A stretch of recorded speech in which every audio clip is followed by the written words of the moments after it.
জাতীয় নাগরিক party NCP পূর্ব নির্ধারিত সমাবেশকে ঘিরে দিনভর যুদ্ধ অবস্থায় কেটেছে গোপালগঞ্জে। বুধবার 16 জুলাই শহরের কেন্দ্রস্থলে সংঘর্ষ ধাওয়া পাল্টা ধাওয়া, গুলিবর্ষণ ও ব্যাপক ভাঙচুরের পর পরিস্থিতি কিছুটা নিয়ন্ত্রণে এলেও জনজীবনে ছড়িয়ে পড়েছে চরম আতঙ্ক। শহর জুড়ে এখনো থমথমে অবস্থা বিরাজ করছে। পরিস্থিতি নিয়ন্ত্রণে রাখতে রাত 8টা থেকে জারি করা হয়েছে কারফিউ। শহরের প্রধান সড়কগুলোতে ছড়িয়ে ছিটিয়ে রয়েছে ইট পাটকেল, ভাঙা তোরণ গেট, ঘেরা ফেস্টন ও ধ্বংসস্তূপ। সমাবেশস্থলে দেখা গেছে ভাঙা চেয়ার ও সাউন্ড সিস্টেমের টুকরো। শহরের বিভিন্ন প্রবেশপথে গাছ কেটে তৈরি করা হয়েছে ব্যারিকেডের চিহ্ন এখনো স্পষ্ট।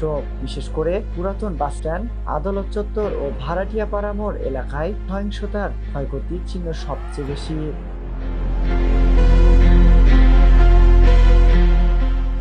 পরিস্থিতি নিয়ন্ত্রণে আনতে বুধবার রাত 8টা থেকে গোপালগঞ্জে কারফিউ জারি করা হয়।